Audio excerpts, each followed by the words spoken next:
Hello everyone and welcome to my channel. And today I'll be reading Multi-Character Listener by me. So let's get into it. Kazuha. Kazuha didn't mean this, but he was just sleeping and the two of you were having a sleepover. And he tended to move a lot in his sleep, but he didn't realize that you would wake up with a hand on your chest and the other wrapped around your waist.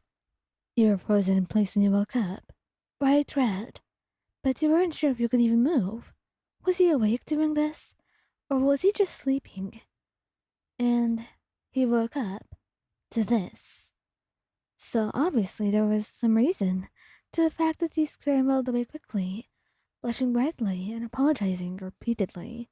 You had just started dating, but that was no excuse for him to do all of that without your permission or consent. But you just laughed at it. You kind of thought it was cute, and you didn't mind at all. But mostly he was the one who was ashamed, and kept apologizing, and you could see, from the way he refused to look at you during dinner, still embarrassed by the entire ordeal.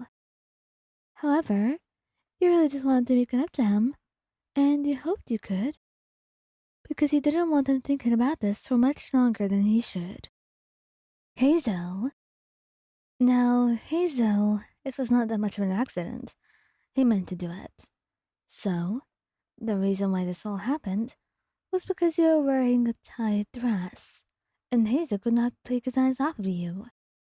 And, soon enough, it was not only his eyes that were a problem, it was his hands as well. Was it his problem? Kind of, but did you have to deal with it? He absolutely saw that yes, you had to, because you were the one who created this problem in the first place.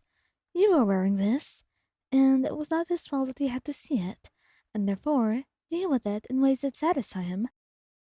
Yes, he was your boyfriend, he could do this. But he kind of felt bad, because you were blushing so brightly the first time you did it.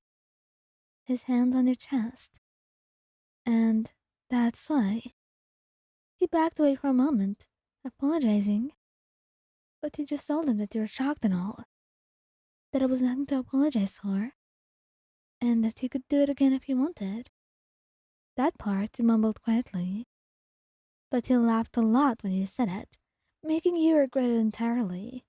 Seriously, among all things he was still at ease, and you could never get away from it, no matter how hard you tried. Oh well, you just have to get used to it, won't you? Albedo. Albedo probably did this at work. I mean, he's been reliably doing this for a while now, taking breaks from work, by making you worry about other things. Seriously, he should really stop that habit of his.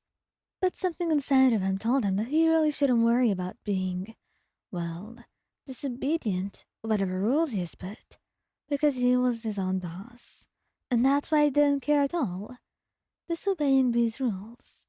And taking longer breaks than necessary, the two of you in his office, as his hands were roaming all over your body, and you made stifled noises. And whenever you would come out of the room, blushing bright red, Sucrose would just ignore it, because their thoughts would always wander elsewhere. And she didn't want them to wander. She would much rather not think of Albedo in that matter. He could not be slack enough on doing this, could he?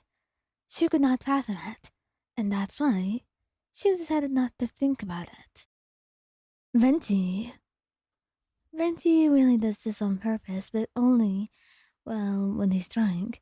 He's not that kind of touchy person, usually. But he was really, really tipsy.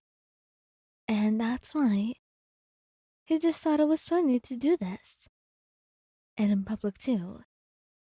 That's when you give him a light slap on the face, telling him it's too much, and that he needs to go home now. And that's why you take him home. A little late, and he's still dejected, whining about how he misses you so much, and how he wishes he could have you in his arms right now. Whatever you say, Venti. Whatever you say. You were just tired of his whining, and hoped he would go to sleep soon. because he was just embarrassing you there, and you wanted this to be over, and you wanted to forget the embarrassment too. Wasn't he just lucky to be drunk? Because then he'd wake up and forget about everything, and you'd be the one to remember. It sounds kinda unfair to be honest, since you're not the one to do all this embarrassing shit. But oh well, it's part of having to put up with him, and being a partner of Venti. And you knew that no matter what happened, and no matter how exhausting things would get, you would still love Venti no matter what. Scaramouche. Scaramouche was really shy, so the only situation where he would do this is because he thought you were a pillow, and he was sleeping. Yes, he was too conscious and too shy to do this, so he wouldn't be doing this unless he couldn't actually realize what he was doing. And the only situation for that was for him to be absolutely dizzy or asleep. So he just kept hugging you, but he didn't know he was touching your chest.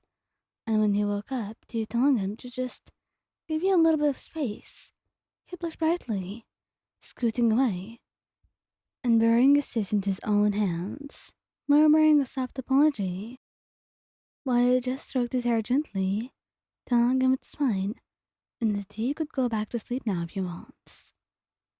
Tighnari. Tighnari only did that to tease you a little bit, since it's been a while since the two of you have been going on missions, with him being the Forest Watcher and you a Forest Ranger. It was quite hard to get some free time where the two of you could enjoy each other's company. That's why, at any chance you got, you took full advantage of it. And right now, as you sat next to him, his hand was touching your butt. And that's why you also blushed, pushing him away gently and telling him that he should finish eating first, and then you could get around to doing other things. That's also why he finished his food way too quickly, just to get on with the more interesting things today. Xiao. Xiao? Oh no, poor boy. It was an absolute accident. He was just trying to lean onto something while he was sleepy, and his hand accidentally touched your chest, and you blushed, tilting your head. Xiao? And that's also why he realized all of this, and teleported a meter away, looking down at the ground, his face bright red, as he apologized quietly, telling you he will just go on a walk and be back when you're done shopping. He was back to carry your bags, of course, because he was a gentleman and all. But still, he was too quiet, awfully so. You kind of felt bad, but there wasn't much to do about it, except hope for him to forget by dawn.